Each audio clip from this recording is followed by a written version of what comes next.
Hello student, welcome back to SV chemistry. बच्चों, आज हम पढ़ेंगे ऑर्गेनिक केमिस्ट्री का एक बहुत ही इम्पोर्टेंट क्वेश्चन, जहां से बोर्ड एग्जाम में एवरी ईयर क्वेश्चन बनते हैं। Right the main products of the following reactions. ये बेटा क्वेश्चन जो है, इसमें हाफ इक्वेशन आपको गिवन होगी और आपको यहाँ पर मेन प्रोडक्ट आइडेंटिफाई करना है। सो यहाँ पे प्रीवियस 5 ईयर की हमने 10 इक्वेशन ली हैं।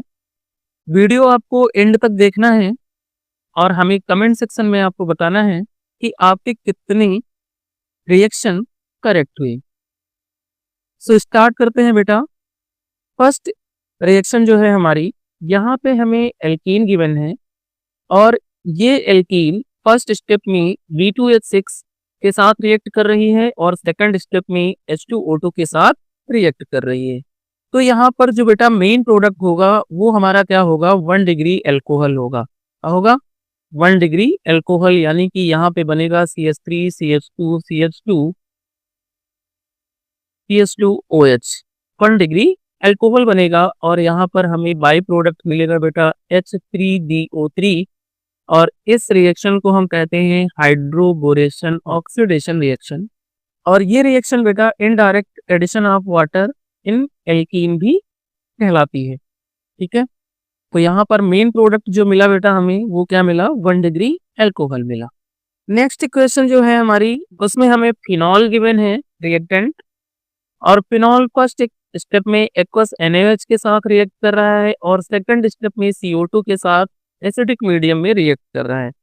तो बेटा जब फिनॉल फर्स्ट स्टेप में एक्वस NaOH के साथ या KOH के साथ रिएक्ट करता है और सेकंड स्टेप में CO2 के साथ रिएक्ट कर एसिडिफिकेशन होता है, तो वहां पर हमें मेन प्रोडक्ट जो बेटा मिलता है वो मिलता है सैलिसिलिक एसिड। क्या मिलता है? Salicylic acid. और ये रिएक्शन बेटा एक नेम रिएक्शन है, जिसे हम कहते हैं कोल्बे रिएक्शन। हम क्या कहते हैं? कोल्बे रिएक्शन कहते हैं। मेन प्रोडक्ट फाइंड हो गया बेटा। नेक्स्ट इक्वेशन है हमारी, जिसमें बेंजीन डाइजोनियम क्लोराइड हमारा रिएक्टेंट है, जो कि फर्स्ट स्टेप में HBF4 से रिएक्ट कर रहा है और सेकंड स्टेप में NaNO2 ऑब्लिक Cu की प्रेजेंस में हीट हो रहा है। तो बेटा जब डाइजोनियम साल्ट HBF4 से रिएक्ट करता है तो सबसे पहले यहाँ पर एक इंटरमीडिएट कंपाउंड बनता है। उसके बाद जब सेकंड स्टेप में NaNO2 से रिएक्ट करता है तो बेटा यहाँ पर जो मेन प्रोडक्ट हमें मिलता है वो मिलता है नाइट्रोबेंजीन रिंग के ऊपर NO2, और बाई प्रोडक्ट में यहाँ पे हमें मिल जाता है क्या? N2 plus NaBF4। सो इस इक्वेशन के लिए बेटा मेन प्रोडक्ट हमारा क्या होगा? नाइट्रोबेंजीन।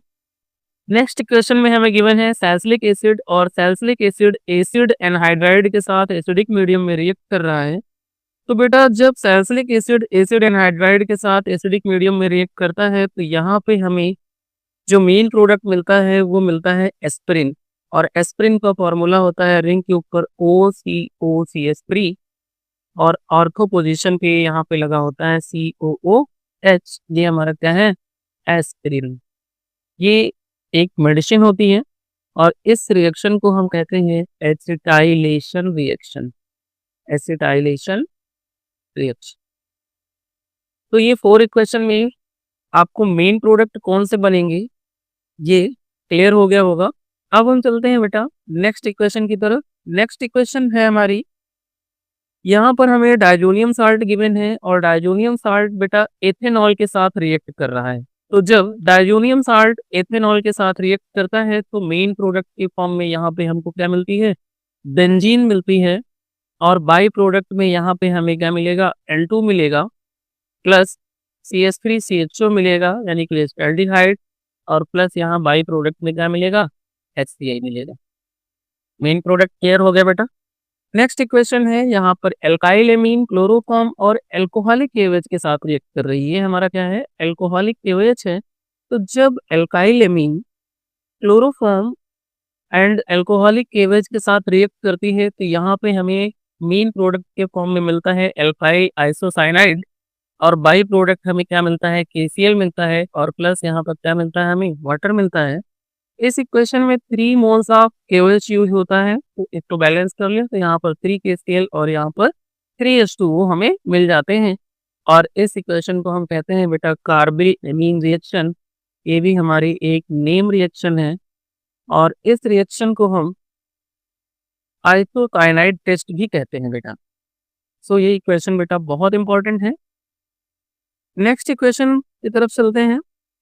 नेक्स्ट इक्वेशन है हमारी, यहाँ पर साइक्लिक रिंग के ऊपर COONA लगा है जो कि NaOH के साथ रिएक्ट कर रहा है in presence of calcium oxide और हीट हो रहा है। तो NaOH प्लस CaO जो होता है वो होता है सोडा लाइम, और सोडा लाइम जब इस साल्ट के साथ रिएक्ट करेगा तो मेन प्रोडक्ट हमें यहाँ पे मिलेगा साइक्लोहेक्सेन, और बाई प्रोडक्ट के फॉर्म में यहाँ से क्या रिमूव होगा, Na2CO3, और इस इक्वेशन को हम कहते हैं decarboxylation reaction. Decarboxylation reaction. Next equation है बेटा हमारी, यहाँ पर हमें एक एल्डिहाइड गिवन है जो ZnHg एंड कंसंट्रेटेड HCl की प्रेजेंस में रिएक्ट करेगा और हमें मेन प्रोडक्ट देगा। तो बेटा जब कभी कोई aldehyde ZnHg and concentrated HCl की प्रेजेंस में रिएक्ट करता है तो वहाँ पर हमें मेन प्रोडक्ट मिलता है एल्केन। वहाँ पे हमें मेन प्रोडक्ट क्या मिलेगा बेटा, एल्केन मिलेगा।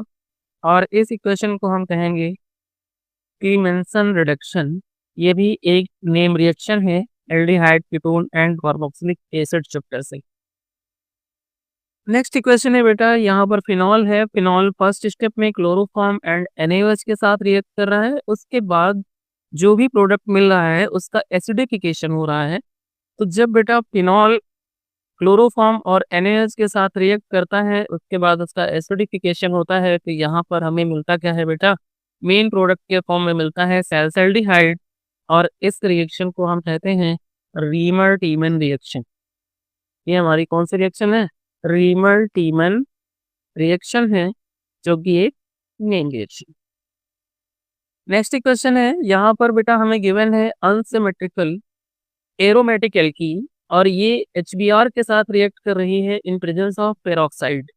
तो जब भी कोई अनसिमेट्रिकल एल्कीन चाहे वो एलिफैटिक हो या एरोमेटिक हो HBr के साथ पेरोक्साइड की प्रेजेंस में रिएक्ट करती है तो अटैकिंग रिएजेंट HBr का नेगेटिव पार्ट उस कार्बन एटम पे अटैच होता है जहां पर मैक्सिमम नंबर ऑफ हाइड्रोजन होते हैं और हाइड्रोजन चला जाता है मिनिमम नंबर ऑफ हाइड्रोजन पे और यहाँ से डबल बॉन्ड ब्रेक हो जाता है। तो बेटा यहाँ पर जो मेन प्रोडक्ट बनेगा वो बनेगा, रिंग के ऊपर हमारा क्या आएगा CH2, और CH जो है वो CH2 में कन्वर्ट हो जाएगा और CH2 के साथ लग जाएगा क्या, Br लग जाएगा। तो यहाँ पर हमें हैलाइड मिल जाएगा एरोमेटिक। तो बेटा ये थी वो 10 इक्वेशन जिनके हमें मेन प्रोडक्ट फाइंड करने थे। आपको बहुत अच्छे से इनके मेन प्रोडक्ट कैसे फाइंड करने हैं समझ में आ गया होगा। अगर वीडियो अच्छा लगे तो वीडियो को शेयर करें, चैनल को सब्सक्राइब करें और वीडियो को लाइक करना मत भूलें। मिलते हैं ऐसे ही इम्पोर्टेंट वीडियो के साथ नेक्स्ट वीडियो में।